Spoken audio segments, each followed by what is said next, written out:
What if I told you that The Lion King, one of Disney's most iconic and beloved franchises, is hiding secrets in plain sight, that behind its sweeping visuals and epic music lies a world of unanswered questions, forgotten characters, and untold destinies? From mysterious parentage to royal conspiracies, these lingering mysteries have haunted fans for decades.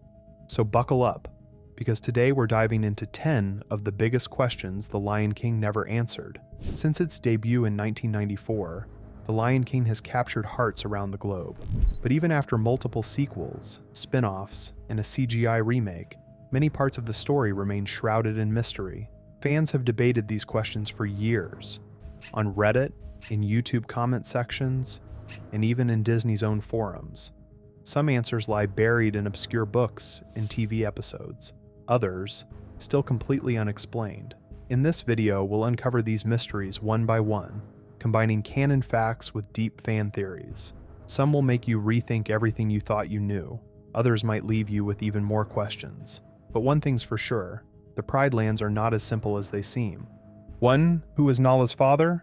Let's start with one of the most controversial questions in the Lion King fandom. Who is Nala's dad?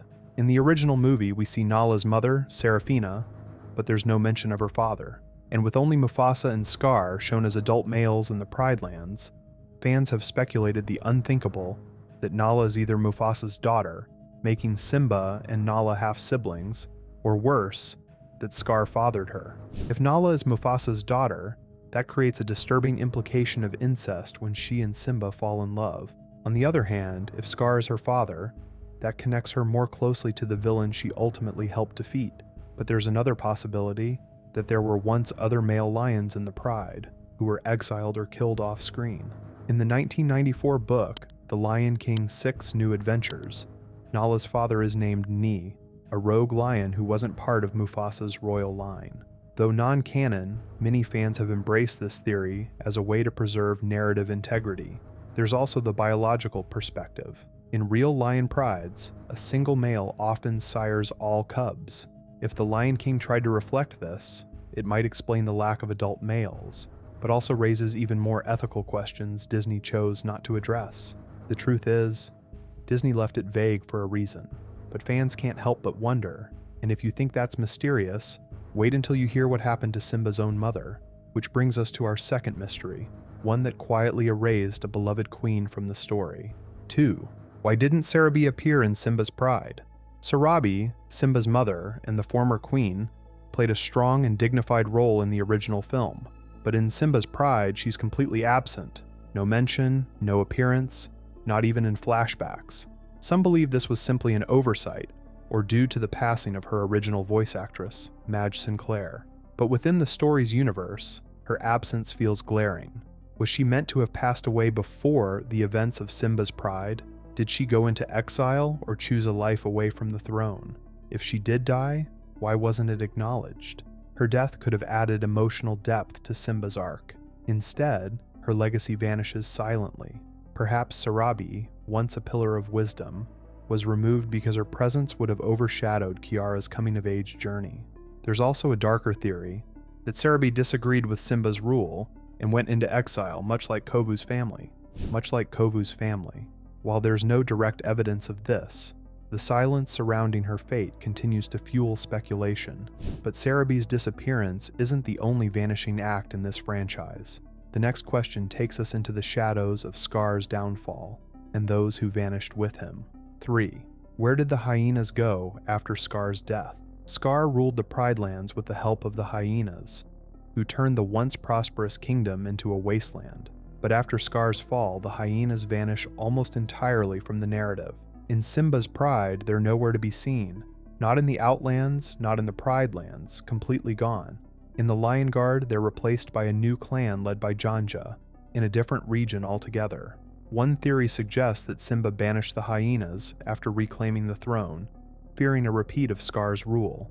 This banishment would fit his cautious and somewhat authoritarian leadership style seen in Simba's Pride. Others argue that the hyenas scattered out of fear or were hunted down in retribution. Another theory, found in fan fiction and Reddit threads, suggests that Shenzi became the leader of a peaceful new clan in a far-off territory, leaving the Pride Lands behind forever. Whatever the truth, it's a reminder that victory in war doesn't come without consequences, and not all loose ends are tied up with a happy ending. And speaking of scars, let's take a closer look at how Scar became Scar. It's not just the mark on his face, it's the tangled history behind it, and the conflicting stories Disney has told about it.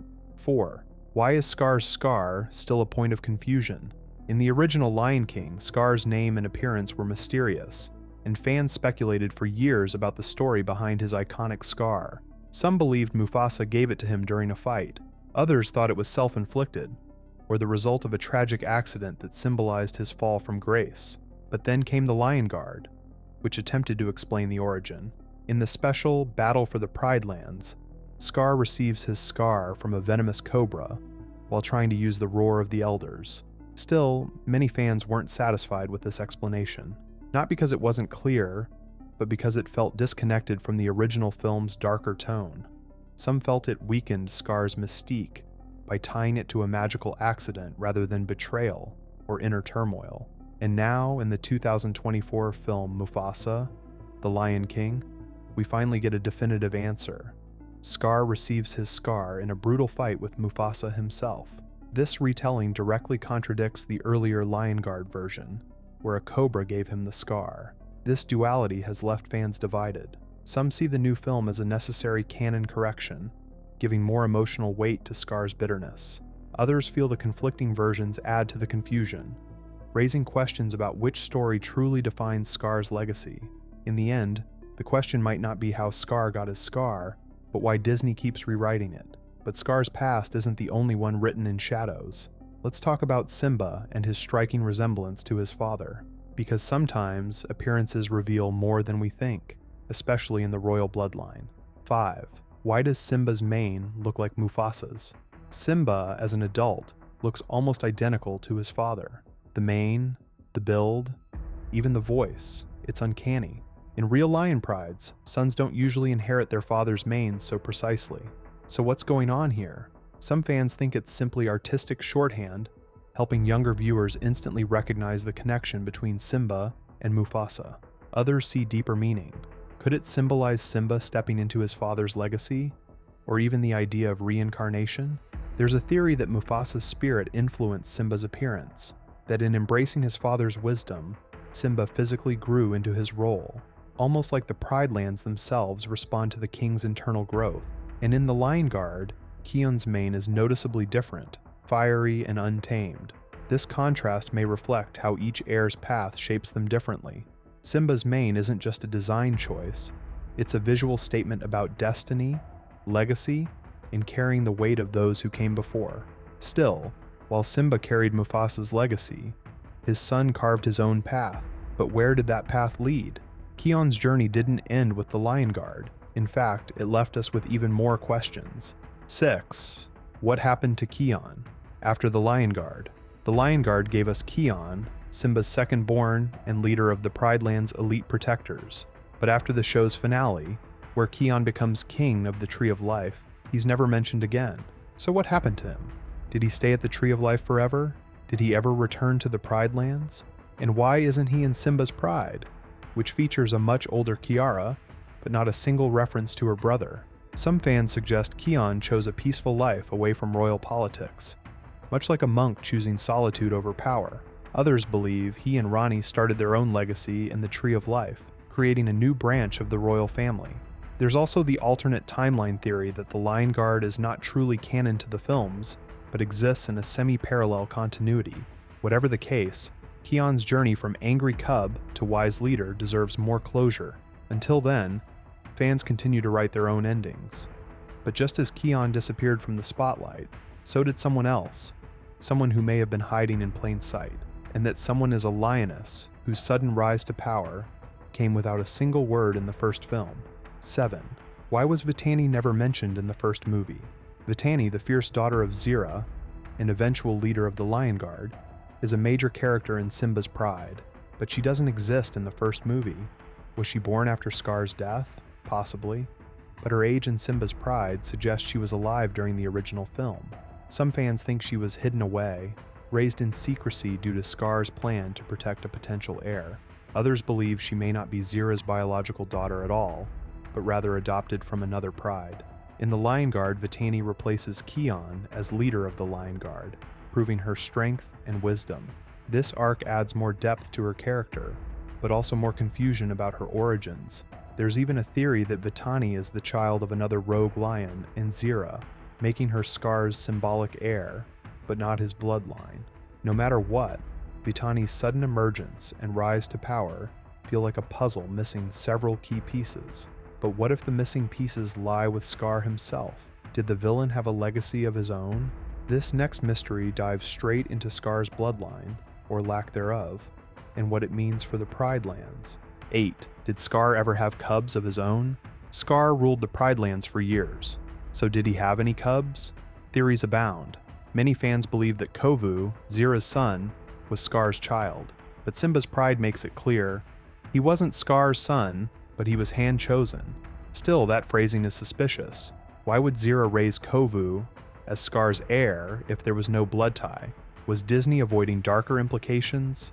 There's even a theory that Scar did have a child, possibly Nuka, but that he rejected him for being weak. Some fans point to Nuka's desperation for approval as evidence of this failed father-son relationship. Others believe that Scar was infertile, or too obsessed with power to form a family. It's possible he saw progeny as a weakness, a vulnerability. Whatever the reason, the idea of Scar having or rejecting his own cubs adds another layer to his already complex and tragic character.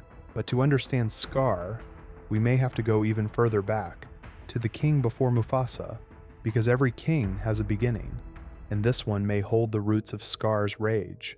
9. Who was king before Mufasa? We know Mufasa was the king at the start of The Lion King, but who ruled before him? Disney has never shown Mufasa's father on screen. Some books refer to him as Ahadi, who ruled with his mate Uru and had 2 sons, Mufasa and Taka, Scar. But this backstory is semi-canon at best. The idea of Ahadi as a stern but fair king adds context to Scar's resentment. If Scar was constantly compared to Mufasa, or overlooked by their father, it would explain his jealousy.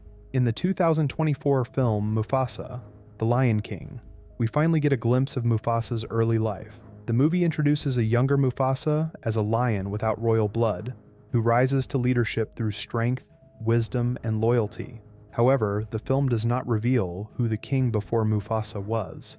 Characters like Ahadi, mentioned in earlier semi-canon books, are not confirmed or even acknowledged.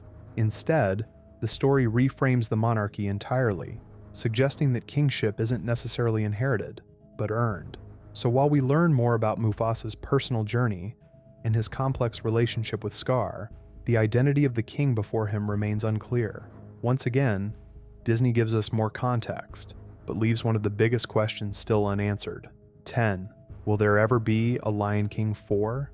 After The Lion King, Simba's Pride, The Lion King 1.5, the 2019 remake, and The Lion Guard, fans are still hungry for more, especially with unanswered questions like Keon's fate, Kiara's future, and Vitani's leadership. So will there be a Lion King 4? A prequel titled Mufasa. The Lion King was released in 2024, and it explores Mufasa's origins. It finally showed us his father, his rise to power, and his relationship with Scar. But a true sequel, picking up after Simba's Pride, remains elusive. Fans hope it would follow Kiara and Kovu's reign, the unification of the Pridelanders and Outlanders, and maybe even the return of Kion. Until then, the story feels unfinished, and perhaps that's why we keep coming back. But before we end, let's take one final step back and reflect on everything we've uncovered. The Lion King may be a tale as old as time, but that doesn't mean it's fully told. Behind every roar, there's a whisper of untold truths. From lost heirs to hidden pasts, the Pridelands are filled with mysteries waiting to be unraveled. So what do you think? Did Scar have cubs? Was Nala secretly royal? And where did the hyenas go?